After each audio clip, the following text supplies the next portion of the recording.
Mirësitë dhe veçoritë e 10 ditëve të Dhul Hijjes.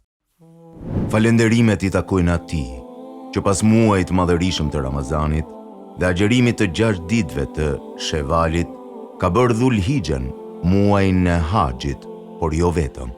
Allahu bujar ka mundsuar që jo vetëm ai që udhton për të kryer adhurimin e madh, shtyllën e fesë haxhin, por edhe ata që nuk e kanë këtë mundësi, t'ua kompensoj me adhurimin në këto 10 ditë. Vlerën e këtyre ditëve duhet ta di çdo musliman, sepse Allahu ka plotësuar në to fenë e tij. Allahu ka thënë: "Sot e përsosa për ju fenë tuaj, plotësova mbi ju të mirat e mia dhe kam bërë për ju Islamin fe."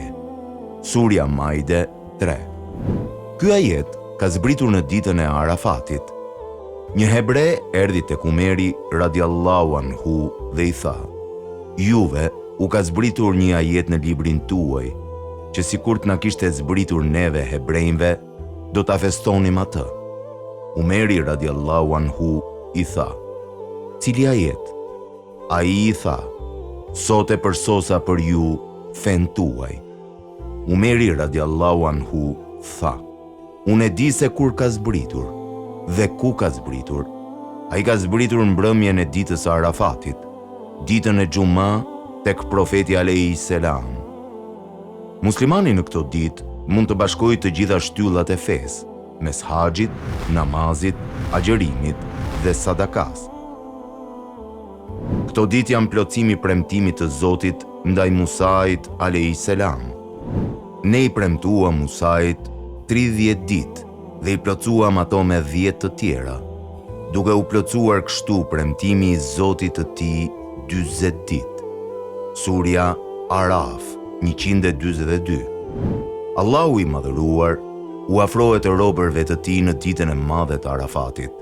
Ka thënë profeti alayhi selam: "Nuk ka ditë ku Allahu liron më shumë njerëz nga zjarri se sa ditën e Arafatit. Ai afrohet, pastaj u krenohet me lajkëve dhe u thot: çfarë duan këta?" Në një transmetim tjetër thuhet: "Unë dëshmoj para jush se I kam falur ata." Me lajkët thonë: "Filani është I raskapitur, do me thënë I rënduar nga gjunahet." Ai thot: "Unë I kam falur ata."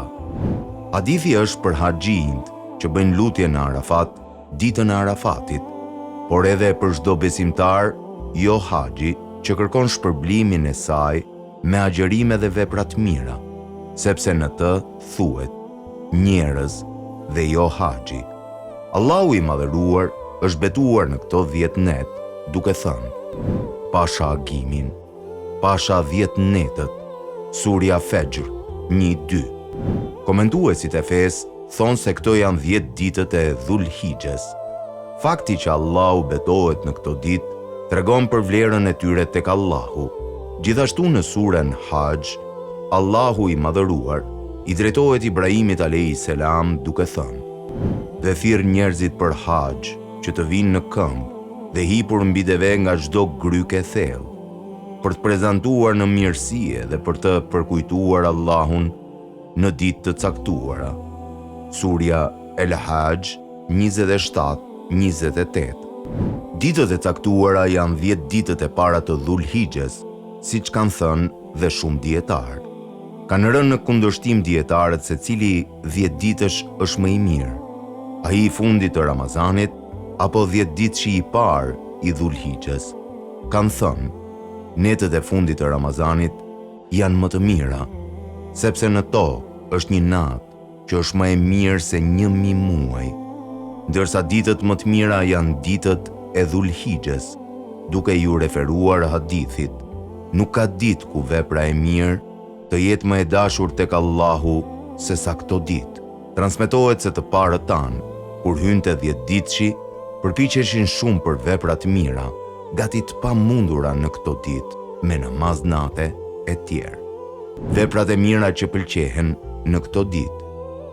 Ka thënë profeti alayhi selam: "Nuk ka ditë ku vepra e mirë të jetë më e dashur tek Allahu se sa në këto ditë, do më thënë 10 ditët e Dhul Hijjes." i thanë: "O i dërguari i Allahut, as gjihadi në rrugt të Allahut?" Ai tha: "As gjihadi në rrugt të Allahut, përveç një njeriu që ka dalë me veten dhe pasurinë e tij dhe nuk kthehet me asgjë." Vepra e mirë është më e dashur tek Allahu në këtë ditë, dhe kjo do të thotë që edhe njeriu që i vepron ato është më i dashuri tek Allahu. Ka thënë profeti alayhi selam: "Ditët më të mira të dynjas janë këto 10 ditë. Nga veprat e mira që mund të bësh apo të shtosh në këto ditë janë: largimi nga mëkatet, të jesh i rregullt ndaj namazeve farz, ti falësh ato në fillim të kohës, të shtosh namazet nafile, të falësh namazet si vitrin, agjërimi i 9 ditëve duke filluar nga dita e parë e Dhul Hijjes deri në ditën e 9, që është dita e Arafatit."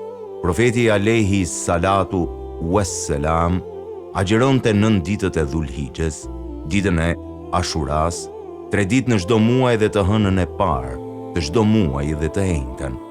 Ndërsa për ditën e Arafatit, ka thënë profeti alayhi selam: "Me agjërimin e ditës së Arafatit, pres prej Allahut që të më fal gjunahet e vitit para saj dhe atij që vjen pas."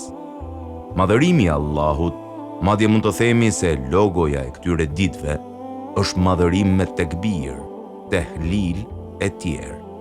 Ebu Hurejra dhe Ibn Umeri dilnin në treg për tekbire bashkë me ta, bënin tekbir edhe njerëzit.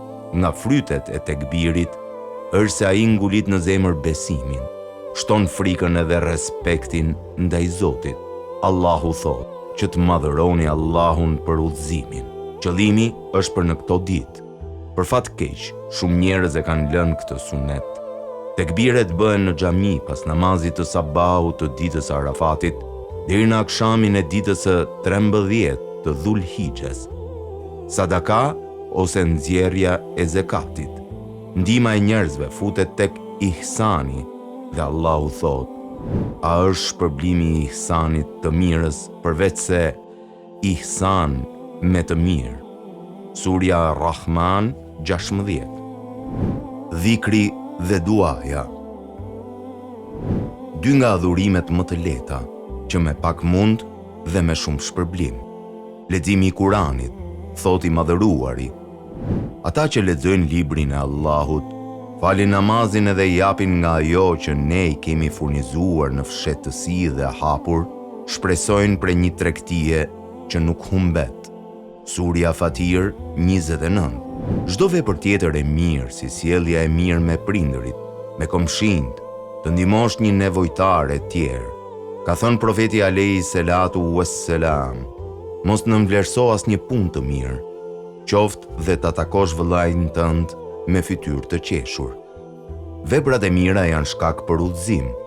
Thot Allahu në Kuranin Kerim: "Ata që udhëzohen, ai u ashton udhëzimin dhe u jep devotshmëri." Surja Muhammed 17. Që do thot se kush përpiqet në veprat mira, Allahu ja hap rrugët e udhëzimit dhe ja shton devotshmërinë.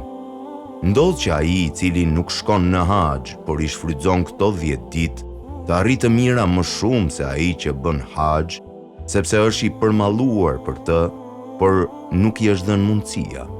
Ka thënë profeti alayhi selam: "Veprat janë sipas niyetit." Nga adhurimet dhe veçoritë e këtyre ditëve është edhe kurbani. Thot Allahu i madhëruar në Kur'an: "Falu për Zotin tënd dhe bëj kurban." Surja Keuther 2.